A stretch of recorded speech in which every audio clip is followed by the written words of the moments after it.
When you go up against a defense that looks as sound as Duke's defense looks, where do you go? Like, it doesn't seem like they have any obvious weaknesses. How do you approach it? Yeah, well, I was with Coach Fuller at Chattanooga, who actually was a descendant of that Elko type of defense, the 4-2-5, very sound. But I mean, this is what we expect college football defenses to look like. I mean, you know, you play against good DCs and good players who tackle well and run to the ball and know how to leverage the ball and understand containing and things of that sort. That's what it should look like.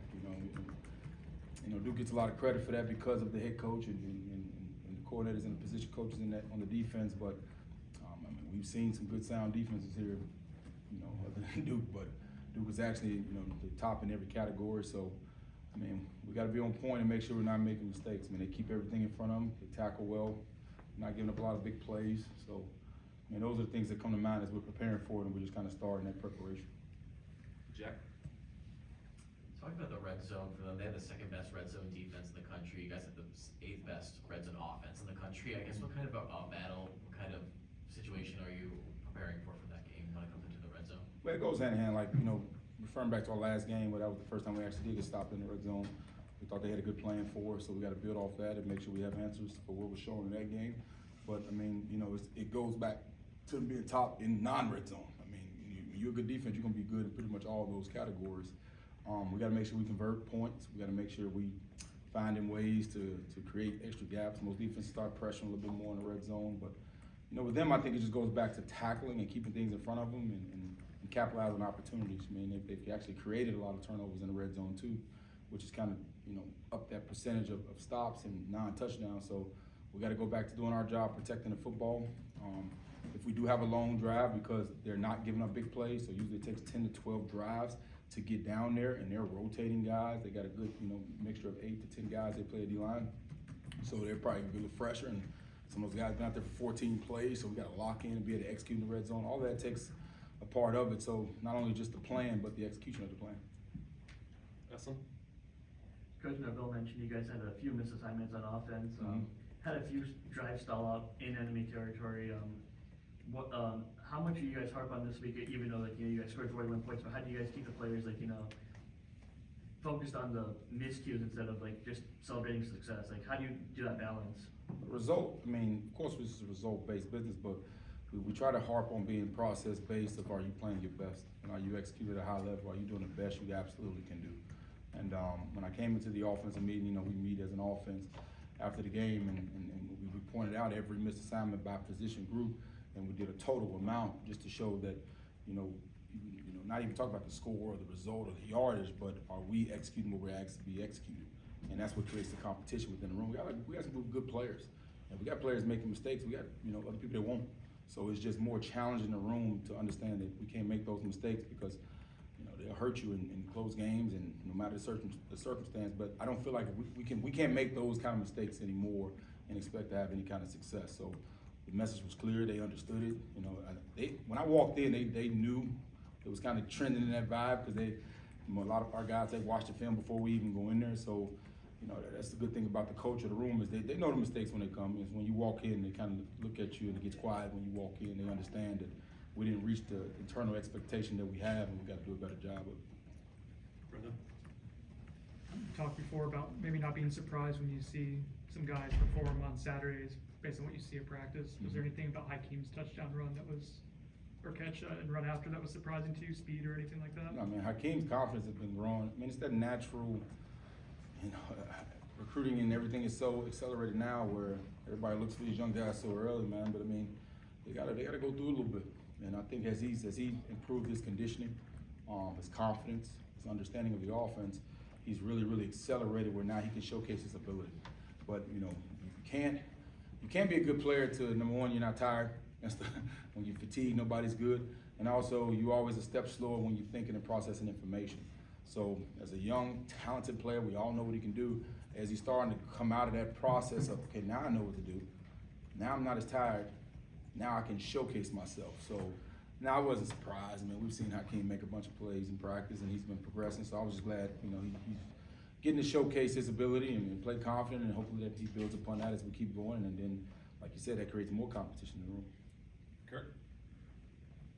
Coach Trammell talked about kind of how the offensive line he thought did a really good job of limiting negatives against the defense in Syracuse that had created a lot of them coming into that game. I guess you've been down, I think 3 guys have missed stretches of the season. You're rotating in and out. I guess how proud are you of just how your unit has kind of handled that and kept rolling on a week-by-week basis? I'm proud because they, I make it really, really tough for them. And it's not a lot of positive moments from day to day, because when you coach that position, there's always a mistake that can be made out of, you got to go 5 for 5.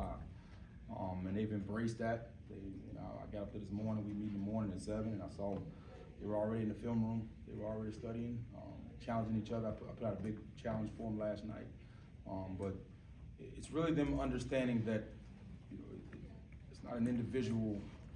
Whoever's in that unit, in that room, has to perform, and we have to build that continuity. So it's not like I'm rotating on Saturdays like I've been rotating on spring, camp.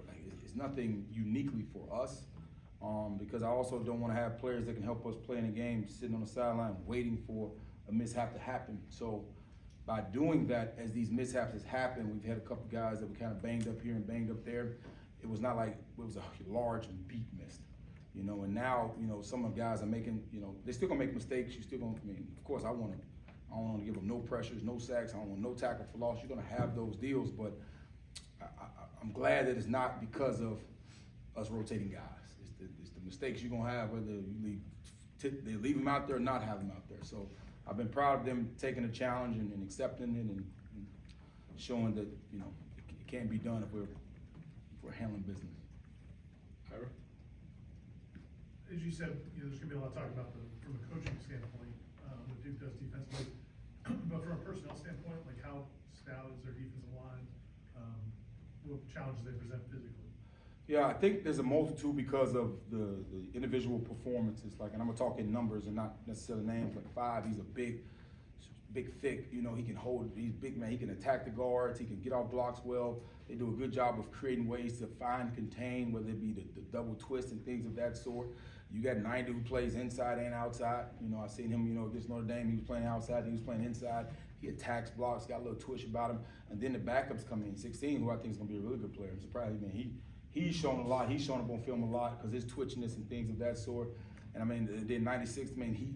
They have enough where there's no lot of drop off. Very similar. You talk about rotating on line. I think their D line is really good.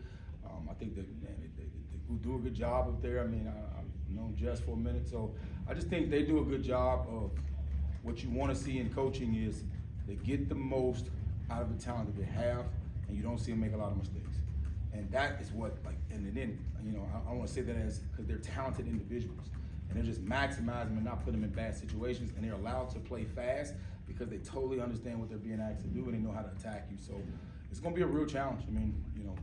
As far as we got to make sure we're not making mistakes, we're not getting those, because they want to have fun on third down. They got a very detailed, exclusive third down package. So we got to be on point and staying on schedule, making sure we find a way to create some big plays.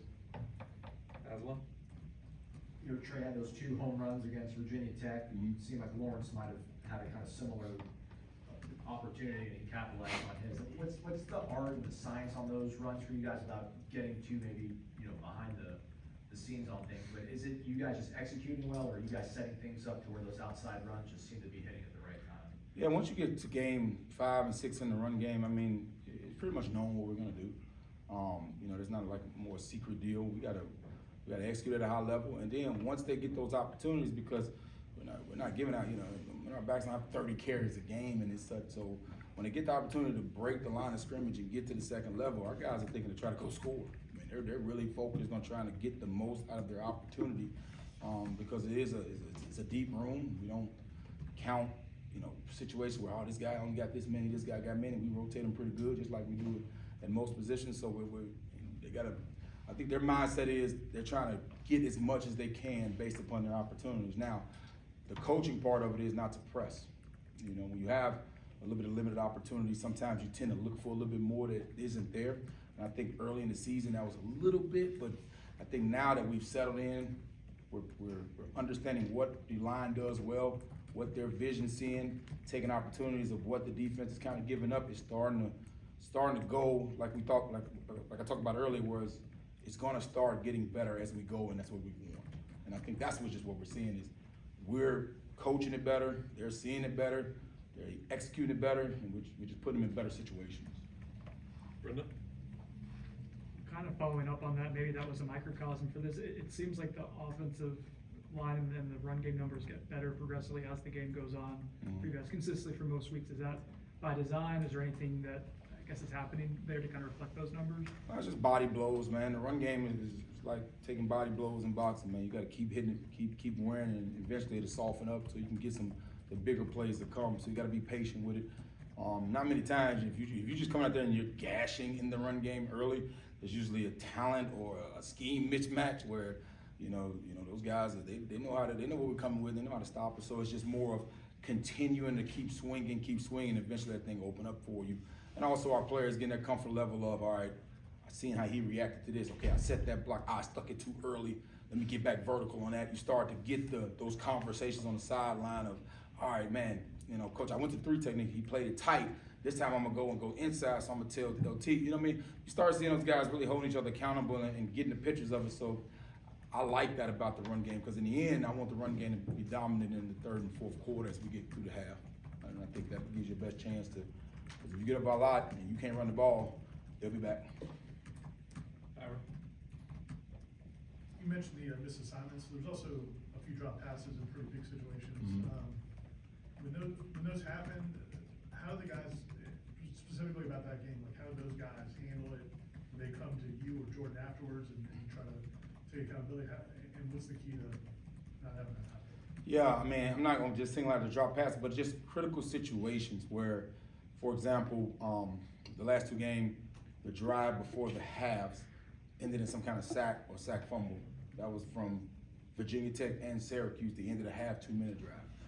The red zone deals, we had 2 low snaps in the red zone. The drop came in the red zone. 3rd downs, like, I think the more frustration is because our guys understand what we're capable of, so that expectation, the standard is so high that you do see some frustrating moments, which I like, because you see the player-to-player accountability. Now my job as the coach is to control the high-level emotion, because our players are competitive.